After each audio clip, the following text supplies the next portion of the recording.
नमस्कार दोस्तों, राम राम, सुप्रभात, वंदे मातरम। आज ये दिखा रहा हूँ आपको मैं अपने बीमार डॉग जिसका नाम है टॉमी, उसकी वीडियो।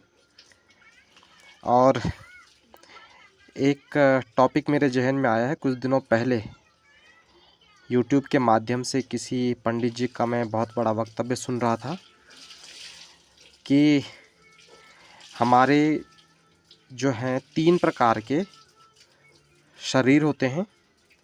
पहला है स्थूल शरीर, जो हमें दिखाई देता है, जैसे कि आप डॉग का देख रहे हैं अभी। दूसरा है सूक्ष्म शरीर, जिसको हम मन रूपी शरीर कहते हैं, जहाँ पर हमें सुख दुख का आभास होता है। और तीसरा होता है कारण शरीर, यानी कि कोई ना कोई अगर इस दुनिया में आया है तो उसके जीवन का कोई ना कोई उद्देश्य ज़रूर होता है।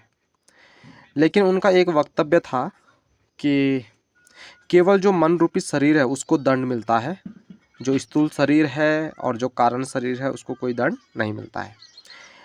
लेकिन दोस्तों, इस बात से मैं सहमत बिल्कुल भी नहीं हूँ, क्योंकि इन तीनों प्रकार के जो शरीर होते हैं इनका आपस में कोई ना कोई संबंध जरूर है, तभी तो हम इस जीवन में अपने आप को कहीं ना कहीं स्थापित करते हैं। स्थूल शरीर की अपनी अलग महत्ता है, मन रूपी शरीर की अपनी अलग महत्ता है, और कारण शरीर की भी अपनी महत्ता है।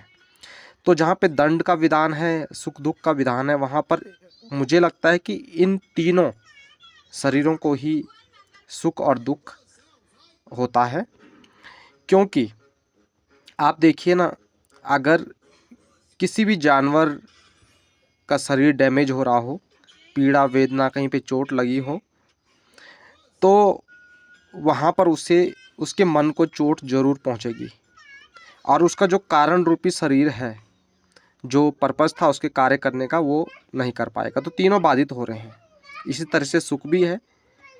अगर जानवर का अपना स्थूल शरीर अपनी सेहत के उसमें भरपूर है, तो उत्साह और ऊर्जा से वो भरा रहेगा और उसका मन आनंदित रहेगा, और जो जिस भी क्रियाकलाप के लिए वो जाना जाता है उसे वो अच्छी तरह से कर पाएगा।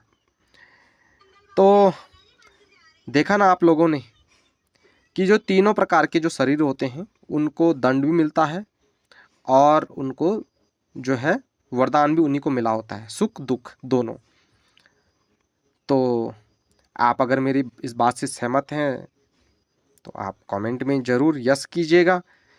अगर सहमत नहीं है तो आप नो कर सकते हैं, लेकिन नो के साथ साथ आप एक वैलिड रीज़न ज़रूर दें।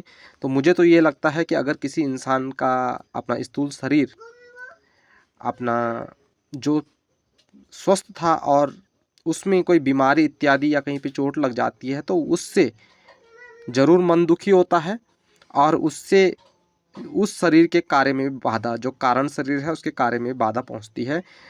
तो इस तरीके से मैं आपके सामने इस बात को प्रूव कर रहा हूं कि इन तीनों प्रकार के शरीरों को ही पाप और पुण्य का जो भी हमें सुख और दुख मिलता है जीवन में, वो तीनों को ही मिलता है। तो जब किसी का देहावसान हो जाता है तो हम केवल स्थूल शरीर को देखते हैं कि भाई इसको जला दिया जाता है या दफना दिया जाता है और द एंड हो जाता है। लेकिन मन, जो सूक्ष्म शरीर है मन, वो तो कोई भी नहीं देख पाता है ना। तो जब तक इंसान जीवित है तब तक ही इंसान महसूस कर सकता है। तो इसलिए आपस में तालमेल भी आपको और हमें बेहतर बनाए रखना है। और जीवन में जो सुख दुख है इसके पीछे शायद क्या मिस्ट्री है, ये तो एक रिसर्च का मुद्दा हो सकता है, और शायद रिसर्च इस पे चल भी रही होगी। लेकिन स्थूल शरीर, मन रूपी शरीर और कारण शरीर, इन तीनों को ही दंड का भागी भी बनना पड़ता है, और सुख भी इन्हीं तीनों को ही प्राप्त होता है। तो इस वीडियो को आगे ना बढ़ाते हुए यहीं पर मैं द एंड करता हूँ। इस डॉग के माध्यम से मैं आपको ये बताना चाह रहा हूँ कि अभी ये बीमार है, तो देखो इसके मन में जो पीड़ा वो साफ दिख रही है, और जो ये घर की देख रेख करता था उसमें ये अपने आप को जो है सक्षम नहीं पा रहा है, इसलिए एक कोने पे लेटा हुआ है। तो ये एक बेस्ट एग्जाम्पल है हम लोगों के लिए कि हेल्थ इज़ वेल्थ, आप अपने स्थूल शरीर को भी महत्व दें, तभी आपका मन भी स्वस्थ रहेगा, खुश रहेगा और जिस भी कार्य क्षेत्र में आप कार्यशील हैं वहाँ पर आप बेहतर प्रगति कर पाएंगे।